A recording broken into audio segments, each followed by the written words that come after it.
We are live. My goodness, has it been a journey?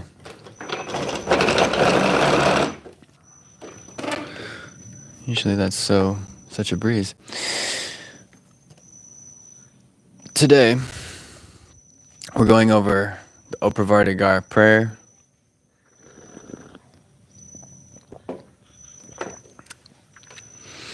You are without color, without expression, without form, and without attributes.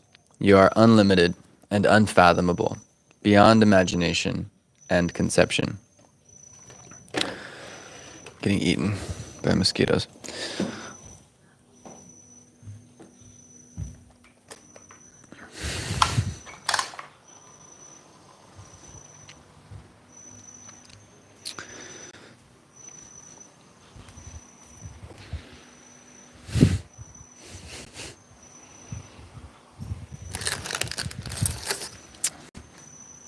So,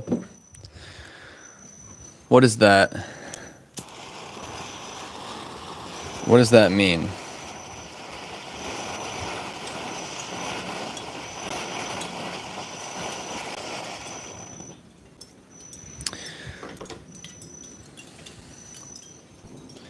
What does that mean?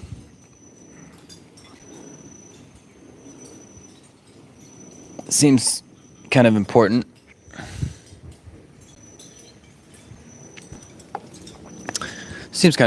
I mean, ooh. Sorry, this video is a little bit all over the place right now.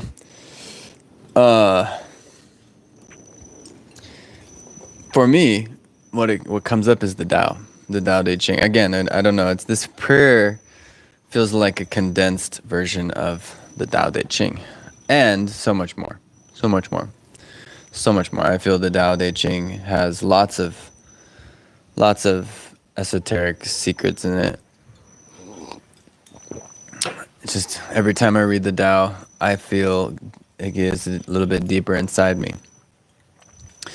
and tells me more of who I'm not. And that's what this is. It's basically, I always like to refer to the realities, the 7 realities. That's why I did my first section, first couple videos for 7 videos on the realities. And the number one reality, the first reality, the only real existence is that of the one and only God, who is the self in every finite self. Now, you go, okay, so who's God? What is God? And the Opravardhikar prayer is the preserver and the protector, right? So that would be it. And it goes, you are without color, without expression, without form, and without attributes. You are unlimited and unfathomable, beyond imagination and conception, eternal and imperishable. Wait, so that's in everyone? And by the way, super important keynote here, that Baba said about this prayer, that everybody who speaks this prayer, whether you speak it fast or slow, with this annotation or that annotation, with this emotion or that emotion, he's with you. He's with us. He's with each individual who is who's doing this prayer. Now that, for me, is really beautiful. I always have this feeling like Baba's got his hands on my shoulders, and when I say this prayer, and I feel that this specific little stanza right here, you are without color, without expression, without form, and without attributes. You are unlimited and unfathomable, beyond imagination and conception, eternal and imperishable. My daddy says this prayer very fast. I really love it when he says it fast. It's like, it almost sounds like water falling down out of the gutter, like. And it's like, that's what we're here to do. We're here to melt into him. But what is he? And he isn't seeming to be very easy to put your finger on, because it says without color, Without color, what does that mean? Look at all this. Let me just make sure this is on. That's on? I hope this is working. I already recorded, and it didn't work. So, that's the key here. Who are we melting into? Who are we praying to? What is this all about? Why is this? What is this for? Why am I here, standing here, going? And who's next to me anyway? Who is Baba? Who is that guy? Yeah, and then there comes a point where, I mean, I used to ask a lot of Baba lovers, "What is your story? How's your coming to Baba story?" And they always have beautiful answers. Some stories take longer than others. Others get to the point. But either way, they're building you into their own crucifixion, basically. I feel it's a crucifixion when you come to Baba. It's like everything that was is now crucified in what is, and where you're going now is the same as you were, and yet something is different. And yeah, I mean, it's a very beautiful. I don't really have a coming to Baba story, just one. I feel I have many kind of stepping stone Baba. And maybe that's also similar in many Baba people. But when I say Baba people, I just mean people who feel love for Baba. I don't mean anything, there's nothing special. But in some sense, it's the most special thing ever. And it's nothing that, you can't walk around with a chip on your shoulder because you're a Baba lover. Just don't feel, that's just not the vibe of it. It's just not the vibe. It's kind of the other way around. You kind of walk around without a chip on your shoulder, and that's how I recognize them. I guess it's just people that they just sort of, they're not necessarily people who look like they know where they're going, but they look like people who know. They don't even necessarily know who they are, and that's a funny one. Baba people who love Baba, people who have that touch of God. I don't mean necessarily has to be Baba, could be anyone, right? But anyway, there's a sense of God in what is that person's coming to God story, right? And I guess everyone must have it, every faith, whatever way they come to Creator in the way that they come to it. And, for me, it was little stepping stones. So, yeah, I don't know. And it seems like I started out with this really fathomless, formless, expressionless aspect of God, seeking that, because I read a lot of the Tao Te Ching. I had Baba in the back of my, I grew up in Baba family, so I knew a lot about Baba. But I always questioned it because I hadn't really had my own experience. It was just like, if you're grown up in a religion, you're grown up in that religion and you kind of take it for granted and then try to escape from it. And then if it's a good religion, you usually come back to it and go, whew, glad I grew up with that. Or if it's a bad one, you're like, whew, that was a cult. And you find something better, usually. Either way, there's really no losing coming up with some kind of a faith. Can always turn everything on its head, right? If you get a lot of negative, you can turn it into positive, positive into negative. I don't know what I'm talking about. Point is that this prayer seems to be a very grounding one. It's almost a grounding prayer because it's telling you in some sense what he's not, what he is, and what he's not, and just going balancing these polarities, these difficulties that we might have mentally. And what is God? What is God? Well, it's a very simple. If you look at this, it says it's without color, without expression, without form, without attributes. You are unlimited, unfathomable, beyond imagination and conception. So I say, eternal and imperishable. Okay, well, that's what God is and isn't. So he's beyond imagination, and there's no imagination, not going to happen. You're not going to imagine God. I can't conceive of him eternally, and he's imperishable. So it's like the ultimate sorcerer's stone in that sense. So the point being, it's almost like thin air. You can never grasp it. It's never gone. It's never even really here, but it's never far, and it's always near. So this prayer seems to highlight his essence, the quintessence of Baba. He's standing here with us, with you, and you're praying, and you are with him, and it's a communion. It's not, and why we even pray? Why do we pray? We pray again to give praise to the Most High, to give honest, and sometimes just description of the Most High. Say like, to give joy and gratitude to the Most High for thanking them for giving us this capacity, this ability to be with Him right now. And that's the key that I find here is that when we say these prayers, we get to hold on to something very special. and I want to read that prayer that is the special part. So this is one of my favorite prayers. Probably a lot of Baba lovers love this prayer. I mean, it's very dear to my heart because I used to say it as a kid with my parents. Beloved God, help us all to love you more and more and more and more and still yet more until we become worthy of union with you. And help us all to hold fast to Baba's Daman until the very end. And Avatar Meher Baba Ki Jai. This Daman is the hem of the skirt, right? And there's this story of how if you're a little child and you walking through Disneyland with your mom. It's a busy park. It's a busy place. There's a lot happening, and you can't see over everyone's head, so you don't know the way to the next thing, to the way out, really. So you have to hold on to your mama's hand, or you have to hold on to her. You have to hold on to her dress, and the daman is his dress. So we're given this task of holding on to his daman through this illusion of life and the ephemeral nature of it all. It's changing. So what is there to hold on to? There's nothing. Even your own breath is just a constantly changing phenomenon. So we're given this task of holding on to his Daman. What exactly is his Daman? Well, we go directly to universal prayer. What could possibly be more universal and more clear to hold on to than him?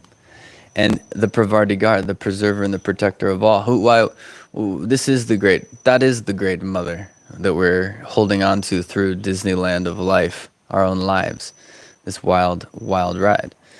And, you say, but this is something very, very difficult to hold. How exactly are you going to hold on to that when, even if it's beyond conception, then your mind can't hold on.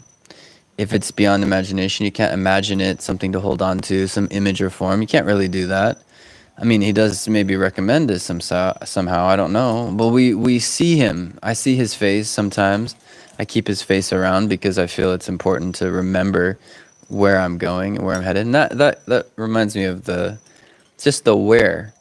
where we're going.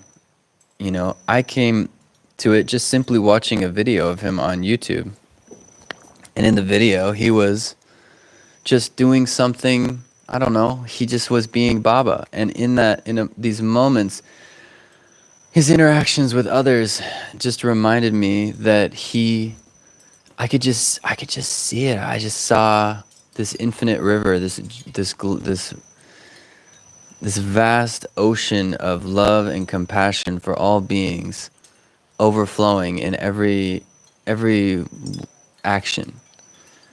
And I feel that's Baba. That's him. And that he is the way. He is the way. And this is the way to praise him. And yeah.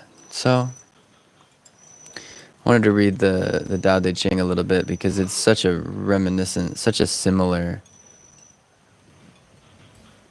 so similar.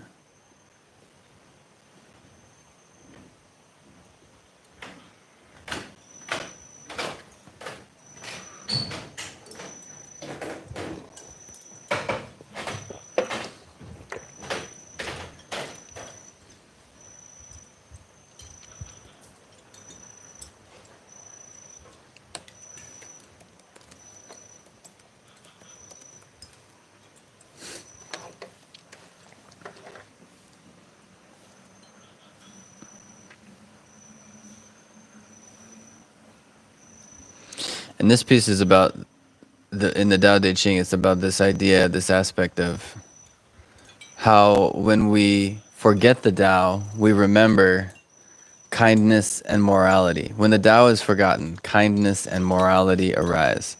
And I always thought that was interesting because it was such a reminder of, if you look at the prayer, it's this energy of, in some sense, emptiness. There's nothing to it.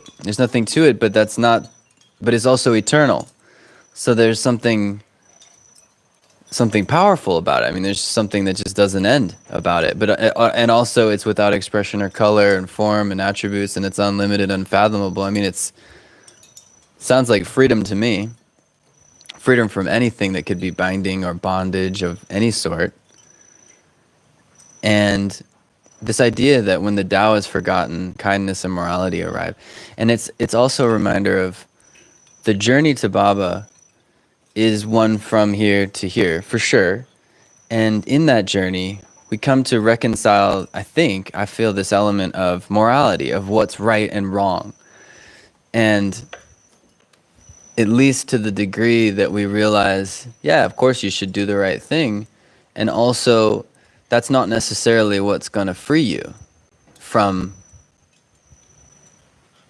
bondage to what is, I guess, suffering, but anything that is illusory. And again, the only way out of this bondage would be through loving him. Because how else are you going to get at it? Because it says, once the Tao is forgotten, kindness and morality arise. So are you going to just chase the Tao, or are you going to chase kindness and morality? And are you going to remember kindness and morality, or are you going to remember the Tao? And I think this prayer is very simply put, the Tao. It's so clearly and directly.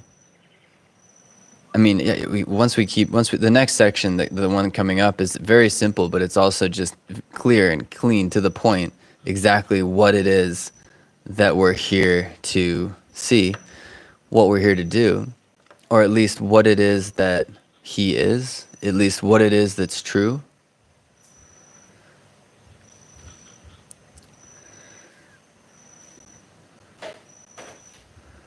So what I wanted to touch on was this aspect of his love. We had a visitor there.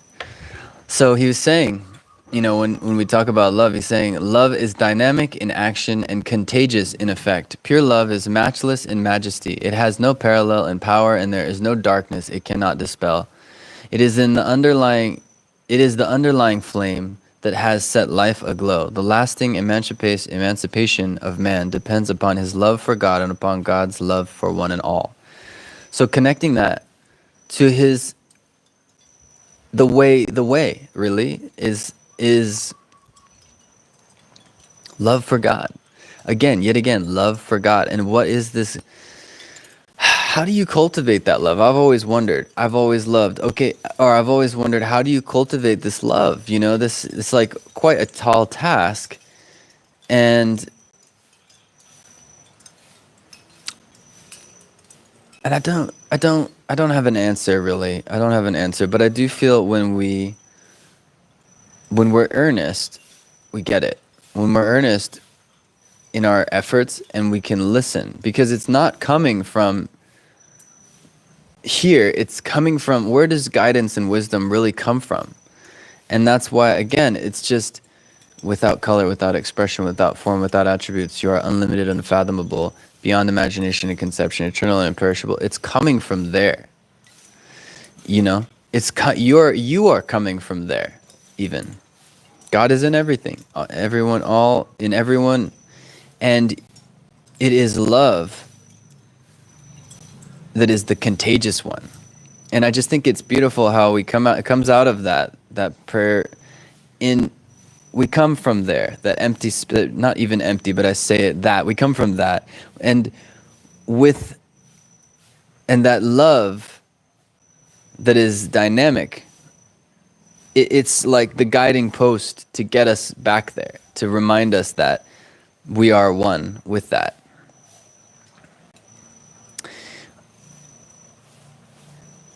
I think it's beautiful. He says that pure love is matchless in majesty. No darkness it cannot dispel. That love for God is what gets awakened, I feel, when we come in contact with Baba. That's why I guess there's so much yearning for contact with God, especially now. I feel we're yearning, what is my purpose? What am I supposed to do? Why am I here? This or that. It's like, look, The purpose of life is to love God. It's very simple. The purpose of life is to love God and to do unto others as you would have done unto yourself, but really just do no harm. Because ultimately, if you really are that, then everyone else is too. And you are not. So they're not even anyone else than you as that. And in that, there comes the question of, okay, cool. If I am that, then what do I do now? Yeah, what do I do now if I've got Baba? And I feel that's a place I've been for a long time. What do I do now? And now what? Now what? And it comes down to his wish. He said the number one, and I want to do a whole series on this one as well, on his wish. It says, do not shirk your responsibilities. Number one, do not shirk your responsibilities. And I always thought, well, that's just the cherry on the top, isn't it? That's just the cherry on the top of how are we meant to love? How are we meant to live? If that's what he is, if he is all, without color, without expression, without form, if that's what he is, then what's the point? If God isn't tangible, then what's the point of any of this? Just cut off all your arms, get rid of everything, go just get out of here. But you realize that actually, if you take that line of reasoning all the way, you can't get away from yourself. So the only plan of action, this is also the beauty of Baba, is that he's always going to guide you or I in the right direction. Once the contact happens, where he somehow, you see it in it. I don't know. From my experience, I saw it in him. I saw, okay, that's Baba. That's God. That's it. That's where I'm going. And from that moment on, I knew that whatever he gave me from there on would lead me to him, even closer, even deeper and further to him, closer away from BS and closer to the truth, what's true. And he does it gradually, it seems. He does it gradually, and sometimes it's almost intangible. It's an intangible thing, the journey, the soul's journey. And I feel when the time is ripe, you ripen and you fall off the tree, right? So it's not necessarily that, he even said something about that with the inner circles. He has the mandali, and he has the people that are just his lovers. He said, you don't for a second think that, oh, these people are closer to me than you are. It's not like that, and you don't get to make that judgment. So you say, well, I'm in my life and I never met Baba. It's like, you don't know. You don't know where you're at. You don't know how far you've come. You don't know what could just be awakened in 5 minutes or in an hour or next lifetime. It doesn't matter. It's ephemeral. It's all just your own ripening happening to get you out of it. And so you don't even necessarily need to have a coming to Baba moment. You don't have to have any of that, but it's somehow, I feel he does eventually, when we are ripe for him, he gives us his daman. And once we get that daman, we just hold on with two hands, because it's a wild ride out there. Like, Disneyland's crazy. And the world is even crazier. So you hold on with two hands and teeth too. And you just like, hold on. Take me home, Baba, and rock me, Baba, like a wagon wheel. Rock me, Baba, any way you feel. Ooh, Baba, rock me. It's like that. You just let him take you from there. And you walk. You use your feet, Don't just drag around. I always thought there are three versions of lovers, three Baba lovers, God lovers, three kinds of people in this world. You got the first kind. They're like... Actually, this might be from Baba. It's not probably my original thought. But anyway, the point is, it might be I thought I can't, whatever. Anyway, point is, there are three kinds of people. There's three kinds of lovers. The first, you've got the people who are like the dog. They're like, ooh, I don't want to go. Ooh, trying. And Baba's got the leash. He's like, come on, we're going. And then you've got the second, the second, it's like, let's go. And Baba's like, no, chill. No. Rein it in. And then you've got the third, which is just right there. He's a good boy, and he's just got his eyes, his ears are back, and he's like, what's Baba gonna do next? We're going with Baba. We're with Baba. And I'm not gonna say which one you want to be, because either way you're on the leash. So you're done anyway. You're cooked either way. He's got you, no matter what.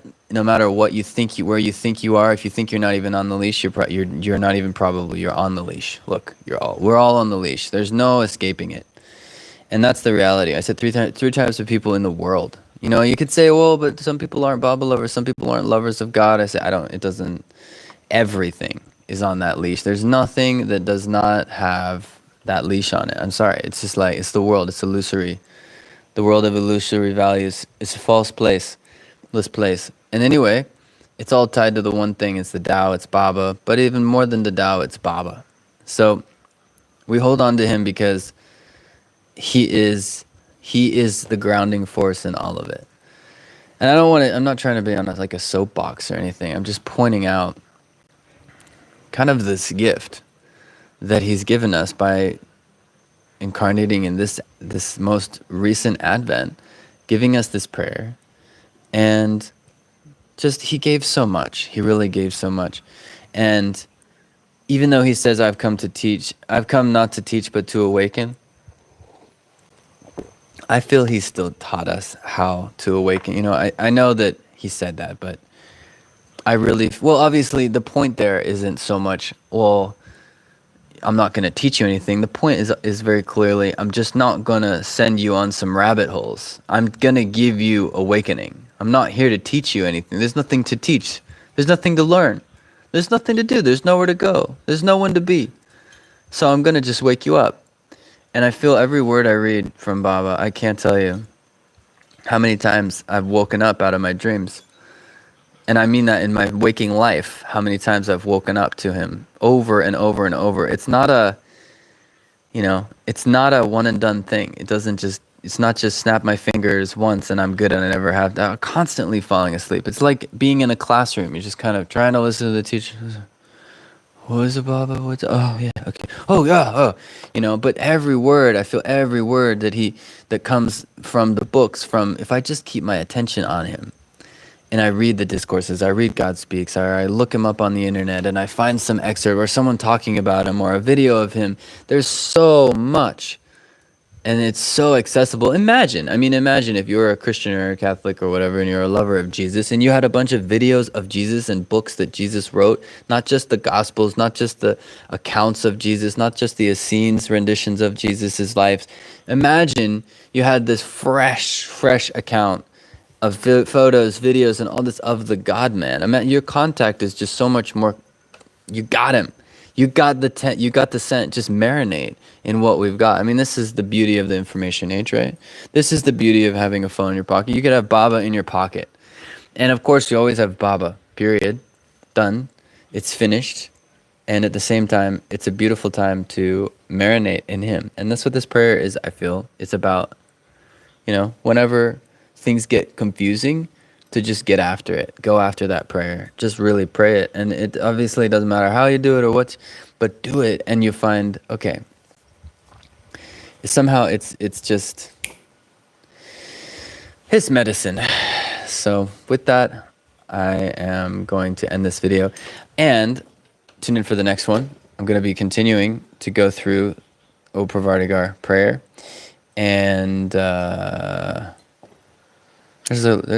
some more. It's not that long, but there's some more stanzas. There's about 11 in all that I'll go over. So this is the second video, and tune in for the next one. We'll also be doing some later on about his wish, which I think is super important as well, because it's a way to ground life, really, to ground any spirituality, any awakening we've had. It's just important to remember what is the God-man's wish for us. And yeah, I just feel everything he says is kind of purifying in some way or another, and it's very grounded. This isn't woo-wah, this isn't wishy-washy, It's such a different kind of spirituality. I always felt Baba just laid it out there. This is the truth. And he had that authority too. He just has the authority with him that just hits. So it's hard to it feels full-bodied and all-encompassing when I'm marinating in baba. So yeah, I'm glad that we could share this time together, and I'm really enjoying these videos. And if you're enjoying them, please like and subscribe and share it with your friends. And I would love any feedback you have, what you'd like to see more of, and if you like the videos. So yeah, Jai Baba. Ciao.